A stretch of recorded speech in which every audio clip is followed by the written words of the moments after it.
city and in the territory on West, there's just one way to handle the killers and the spoilers, and that's with a U.S. Marshal and the smell of Gunsmoke.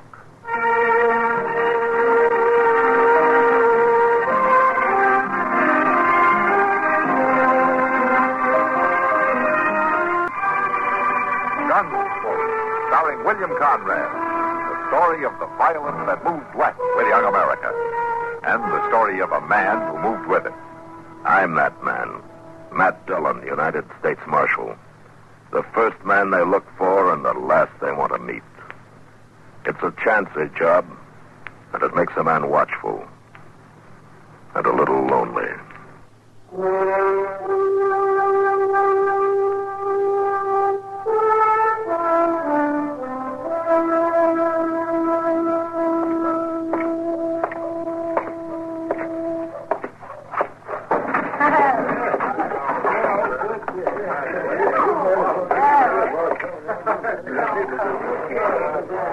Hello, Chester.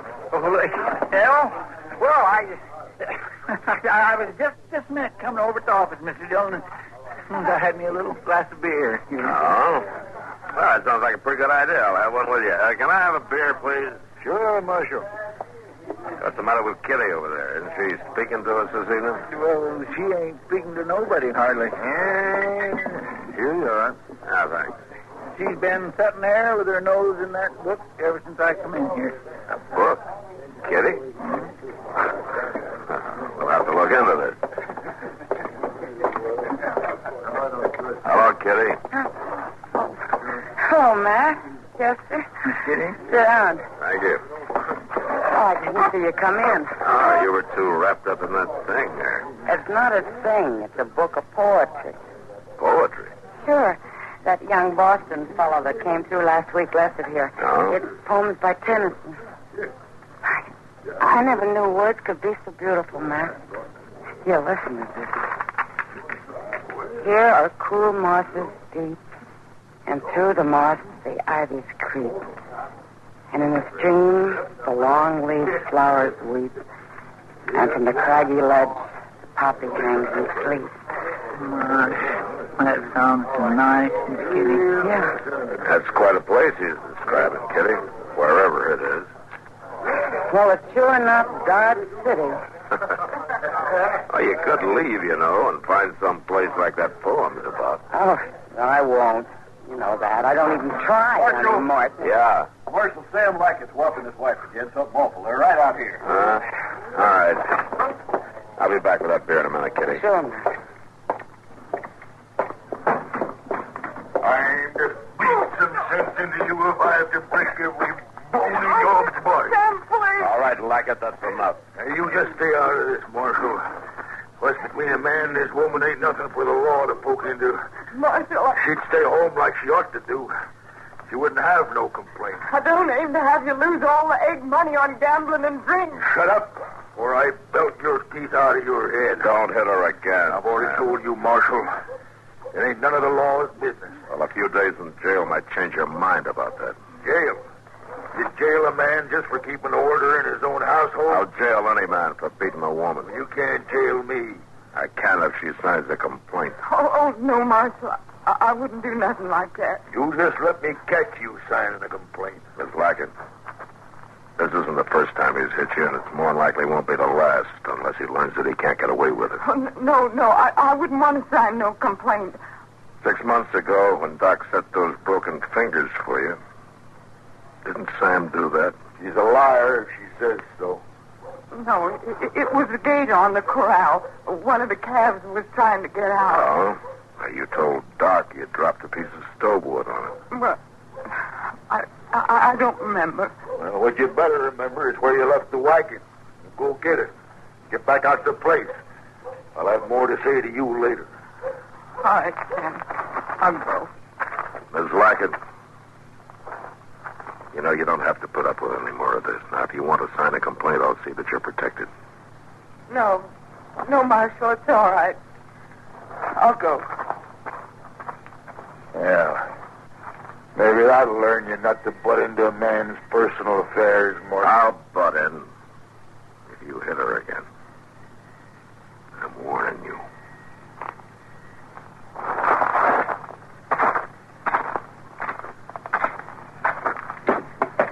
I was hoping you'd flatten him, Matt. I was too, Mr. Jones.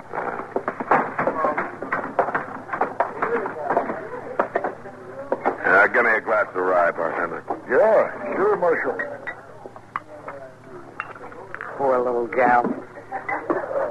Matt, you remember Hester when she first came here from the East? Yeah? Some of the girls helped me, and we made her a wedding dress out of some linen tablecloths, all white. She was as pretty as a picture. Well, she sure ain't very pretty now. After the way he treated her, no. Well, Sam's had a lot of bad luck, Chester. 2 years of crop failures. Lost most of his herd from blackwater fever. Was that her fault? No. But it makes a man kind of short-tempered. Those two are heading for something bad, Matt. I'll give you odds. How about it? No, Kitty. I won't take that bet.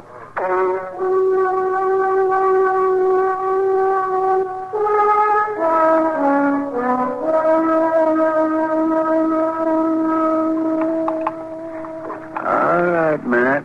Breathe in now. You mean just like this, huh? More. Deeper. All right, now. Breathe out. Slow. That's fine. Now, once more. That's good. Now, breathe out. Fine. Well, you can put your shirt back on now, Matt. All right, Doc. You mean to tell me that you can really tell something about a man's health just by listening to him through that, whatever you call it? That is called a stethoscope. Of course I can tell. Why else would I be doing it? Just to impress people, maybe. I wouldn't put it past you. Oh, impress who? An ignorant lout that's got no better sense than to go out and get a bullet through his lung? I didn't do it on purpose, Doc. Besides, it's all healed up, isn't it? Healed up. In that rawhide carcass of yours, of course it's healed up. Oh, that's good. You know, man, until I came to Dodge City, I had no conception of what the human body could endure. Why, during the war, I've seen men die with wounds that you wouldn't even go to bed with. And I always figure they can't bury you as long as you're on your feet, Doc. Doc? What? Why, Mrs. Lackett. Doc,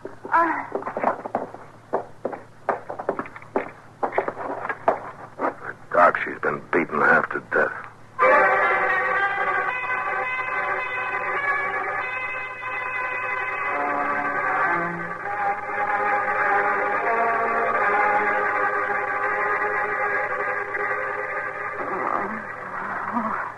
That's about all I can do for her right now, Matt. Her nose is broken, and that one rib, and her eye is injured. I just don't know.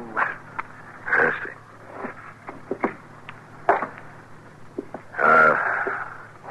You feel like telling me what happened, ma'am? I don't know, Marshal. Nothing, I guess. Miss Lackett, I wouldn't call it nothing when you were hurt so bad that you could hardly crawl up those stairs. It don't matter.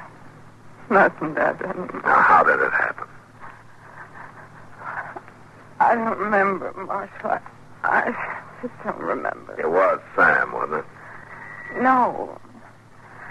No, I fell off the wagon. Oh, now, all this didn't happen from a fall. You may as well tell me, Miss Lackett. I'm going to find out one way or the other. Now, was it Sam? He'd kill me for telling you. He said he would. He won't hurt you. I'll see to that. I thought he was going to tonight. It seems like he just keeps getting more mean and cruel. Tonight I know he'd really killed me if I hadn't gotten away. He's not going to kill anybody. Now, look, you just signed the complaint, and I'll take care of him. It's just all so different when we got married. Him and the way the world looked. Everything was different. Miss Laird, maybe that's enough talking for now. I used to think back on it lots of times, laying awake at night, listening to the coyotes across the prairie. I don't do that much no more, but I used to. Like when we were first married. He was so kind and gentle. He'd tell me I was the prettiest girl he'd ever seen in his whole life. Now, Miss Wackett, He'd want me to put on my good dress and when we'd sit in the porch in the evenings and wear my brooch with the pearls, he'd pin it on me himself and I would always laugh because he was so clumsy and he couldn't. That's what it was about tonight, Marshal. He wanted that brooch to bring into town and sell, but I wouldn't tell him where it was. What is it? Changes people that start out good and breaks them and turns them bad. I don't know, man. It's time, maybe, or maybe it's a prairie. A prairie. I hate it. Will you sign the complaint, Miss Wackett? Yes. Yes, I will, Marshal. All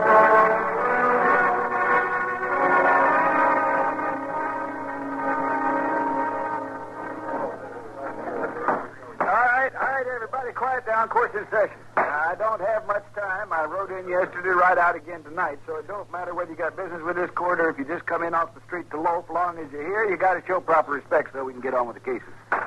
And let's see now. Here's the first thing you got here is a case of wife beating Sam Lackett. Preliminary hearing is Sam in court. Yes, sir, he is, Your Honor. I just brought him over from the jail. I ain't done nothing, Judge. Sam, you'll get your chance to speak your piece. From what I hear about you, you're overdoing court anyhow. Is Marshal Dillon here? Chester, where's Matt? Well, I don't know, sir. I figured he'd be here by now. Sure, we can't start this without him. Well, see, him and Doc was going to bring Miss Lackett, providing she felt up to it. According to Doc, she's have to lose the sight in one of her eyes. Oh, it's a lie. She's just putting on, trying to make it hard on me. Sam, I'll tell you right now, I don't like wife beaters. You get me mad, I'll find some legal loophole to hang you. I ain't done nothing. I'm sorry to be late, Your Honor. That's all right, Matt. Doc wasn't even too sure Miss Lackett was in any condition to come here, but she insisted that she was. Well, she ought to be in bed. He's going to tell you a bunch of lies. All right, let's get on with it then. I'll read the complaint here, and then we'll see what we've got to go on. Now, there's a complaint charging... Your Honor, sir. Please, sir. Could I say something? Well, it ain't quite in order, but I guess it's all right. What is it, Miss Lackett? Well, it's about the complaint, Your Honor. I want to take it back. I don't know what I was thinking when I signed it. There ain't no truth in it, Judge. I fell. That's how I got hurt. Yeah. I told you that complaint was a pack of lies, didn't I? Well, Marshal? She's afraid of him, Your Honor. She's scared to go through with it. You're sure this is what you want to do, Miss Lackett? Yes, sir. I'm sure. It seems a shame to let a white-beaten scoundrel like him get off scot-free just by intimidating a witness. Now, if there was only some other charge, like resisting arrest or shooting off firearms... He did resist arrest, Your Honor. Mr. Dillon had to slap him flat. Well, in that case, Sam, $50 for 50 days. Well, I ain't got $50, and you know it. And that's a dirty, crooked way of running things. He's your prisoner, Matt. All right, Your Honor. All right, come on, Sam. I got a big stack of firewood over at the jail just waiting to be cut.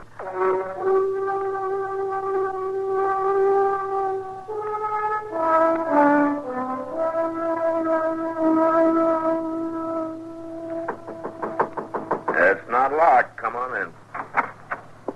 Morning, Marshal. Oh, how are you, Miss Lackett? Here, you take this chair, huh? Thank you kindly. Good morning, Chester. I feel, ma'am. Well, kind of old somehow, Chester. Old? Must be all of 25, I guess. Well, it ain't the years that make you old, Marshal. I didn't come to talk about that, though. You shouldn't be here at all, Miss Lackett. Doc told you to stay in bed for another week at least, didn't he? Well, I just couldn't get used to it, Marshal. It didn't seem proper. Well, you want to talk to Sam, huh? How's he taken to it, Marshal? Mean? Then maybe we can work some of that out of him by the time his 50 days are up. Well, now, the way I recollect it, the judge said $50 or 50 days. Yeah, that's right. And that if the fine was to be paid up, you'd turn him loose. Well, yeah, $41 as it stands now. He's been here 9 days, but I doubt anybody's going to pay me more. I want to pay his fine, Marshal. What? I got the money. I sold my brooch to one of the girls at the Long Branch. Here, see? Yes, I see. But Miss Lockett, he pretty near killed you a couple of weeks ago. Next time he might just do it. No, Chester, he won't. There you are, Marshal. $41. Well, all right, go get him, will you, Chester? Yes, sir, but... Miss Lockett, why are you doing this? First withdrawing your complaint in court and now paying his fine and getting him out. Why? I don't know exactly. At least not how to put it in words. I've been trying to think things out for the last 2 weeks. My life and how it's wasted and what's become of me and all. Well, you'll get over this in time. No, Marshal. You get beat just so many times and you get over it. Then there's one finally you don't get over. Because there ain't nothing left of you. Esther, what do you think you're doing here? Come around the gloat, did you? No, Sam. You just paid your fine, Sam. You're being released. Ah, so you finally come to your senses. That's right, Sam. And you, Marshal, maybe this will learn you not to interfere between a man and his wife from now on. I don't call a wife beater a man. Ain't you done no thinking, Sam? Ain't you even sorry at all for what you done to me? You better keep your mouth shut if you know it's good for you. What I done ain't nothing to what'll happen to you if you try lawing against me again. You'd beat me. Is that what you're saying? I'll beat you a plenty you don't stand lying. I might just throw you clean off the place. I can't see no reason keeping somebody as ugly and broken up as you. And it's still the same. And it'll go on being. You ain't changed one bit. You really think he would, Miss Lockett? I just hoped that was all, Marshal. The last little piece of hope I had. Sam, come over here by the window. I brought you a present. I got it wrapped up in here. What'd you do? Finally sell that brooch of yours? I let you off in court, Sam. But I guess you're kind of back in court now. Charged with killing a woman. Your wife. How do you plead, Sam? I don't know what you're talking about. How do you plead? I'll plead you when I get you out to the place. No, you won't. And if you won't answer the charge, or even say you're sorry or promise to do better, then the court's going to decide for you. He's got one. That's like it. Don't do it.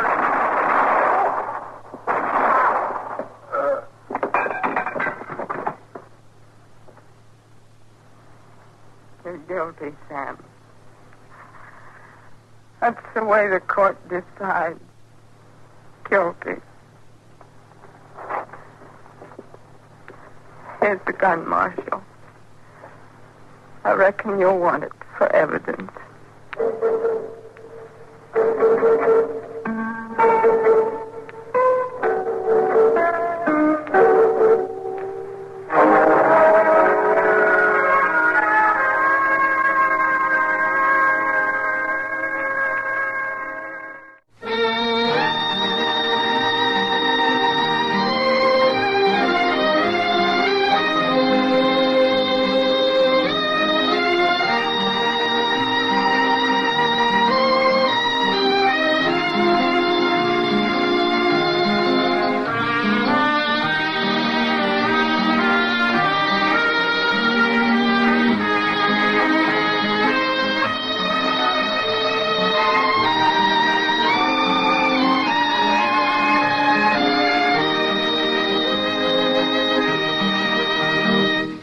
Gunsmoke, produced and directed by Norman MacDonnell, stars William Conrad as Matt Dillon, U.S. Marshal. The script was specially written for Gunsmoke by Les Crutchfield, with editorial supervision by John Meston.